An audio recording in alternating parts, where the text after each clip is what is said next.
In the dim light of an early dawn, our journey began with an unexpected detour that led us down a forgotten road shrouded in thick mist. It was supposed to be a straightforward trip, a drive through the countryside to reach a friend's wedding in a remote village. However, fate had a different plan in store for us, one that would plunge us into the depths of an unseen nightmare. As we navigated the winding path, the dense fog seemed to swallow the world around us, blurring the lines between reality and the unknown. It was then that we stumbled upon it, a towering structure that loomed ominously out of the fog, its presence as bewildering as it was imposing. A prison, seemingly ancient and abandoned, stood before us, its gates inexplicably open as if inviting us in. Curiosity overcame caution, and we found ourselves drawn into the bowels of the prison, each step taking us deeper into its enigmatic heart. The air was heavy with the echo of unspoken horrors, the walls lined with cells that whispered tales of despair. It was a place forgotten by time, a relic of punishment and torment that had somehow escaped the annals of history. As we ventured further, the prison began to reveal its secrets, each more terrifying than the last. We encountered cells that seemed to defy the laws of physics, stretching far beyond their physical confines. Shadows danced along the walls, hinting at the presence of entities unseen. The air was thick with a palpable sense of dread, a reminder that we were not alone in this forsaken place. In our exploration, we discovered an old journal, its pages yellowed with age, but its words clear and foreboding. It told the story of the prison's last warden, a man consumed by madness who believed the prison to be a living entity. According to the journal, the warden had vanished without a trace, leaving behind a legacy of fear and speculation about the true nature of the prison. As night began to fall, the prison seemed to come alive, its sinister aura intensifying. Strange noises echoed through the corridors, and the temperature dropped unnaturally low. It was then that we realized we were not simply visitors in this place. We were part of its dark narrative, ensnared in a web of mystery and terror. Determined to uncover the truth, we pressed on, each discovery leading us deeper into the labyrinth of the prison. But as we delved further, we began to question our own sanity. The boundaries between reality and illusion blurred, and we found ourselves lost in a maze of endless corridors and shifting walls. And then, the most chilling revelation of all, we were not alone. Other figures roamed the prison, their intentions unknown, but their presence deeply unsettling. Were they prisoners trapped in time, or something far more sinister? As the night deepened, we found ourselves at the heart of the prison, standing before a door that seemed to pulse with a malevolent energy. Beyond it lay answers, we were sure, but also untold dangers. With trepidation, we reached for the handle, the air heavy with anticipation and fear. The door creaked open, revealing a room shrouded in darkness, and there, in the gloom, we glimpsed the outline of something unimaginable, a truth so terrifying that it threatened to unravel the very fabric of our reality.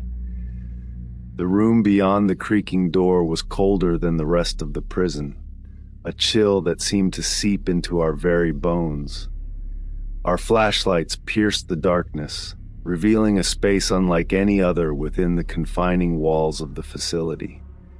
It was an expansive circular chamber, its walls covered in intricate carvings that depicted scenes of anguish and despair. At the center of the room, a large stone pedestal stood ominously, a thick book resting upon it, its cover adorned with strange symbols that seemed to writhe under our gaze. We approached the pedestal cautiously, drawn by a mixture of fear and fascination. The book appeared ancient, its pages filled with writings in a language that was unfamiliar yet oddly compelling.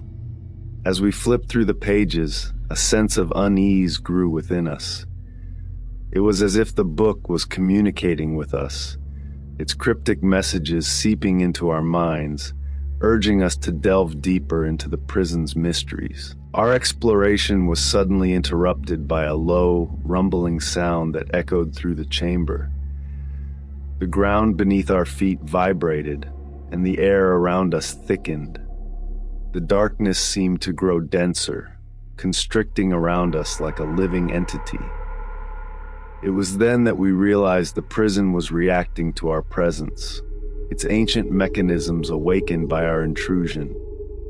The walls of the chamber began to shift, revealing hidden passageways that beckoned us further into the darkness. With no other choice, we followed these new paths, each step taking us deeper into the unknown. The prison seemed to be alive, its layout changing around us, an ever-evolving labyrinth designed to confuse and entrap. As we navigated the twisting corridors, we encountered other prisoners, or what remained of them.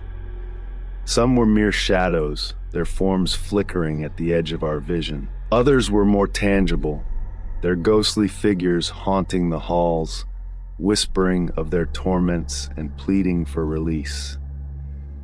It became clear that the prison was not just a place of confinement for the living. It was a purgatory for countless souls trapped between worlds, their fates bound to the will of the prison.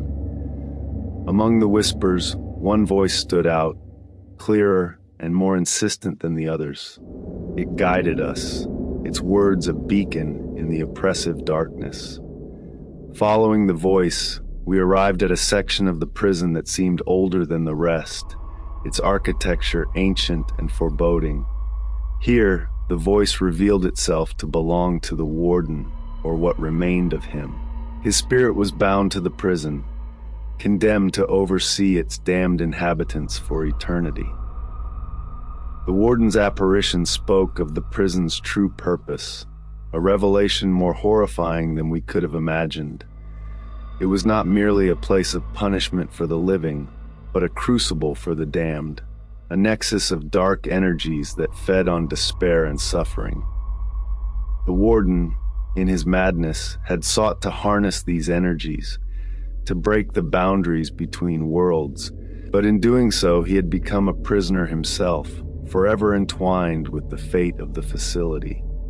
Our encounter with the warden's spirit left us with more questions than answers. What were the true limits of the prison's power? How many had fallen victim to its insidious influence? And what became of them?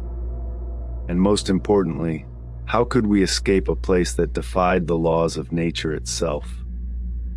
As we pondered these questions, a sudden clarity took hold. The prison, with all its horrors and mysteries, was challenging us, testing our resolve and sanity. But within its walls, we also sensed a key to our escape, hidden amidst the darkness and despair. Our journey through the prison was far from over. The path ahead was fraught with dangers, both known and unimaginable. But armed with the knowledge gained from the warden's revelations and driven by a desperate hope for freedom, we pressed on, determined to unravel the prison's final secrets and find a way out of its malevolent grasp. The prison awaited our next move, its shadows deepening, its mysteries beckoning.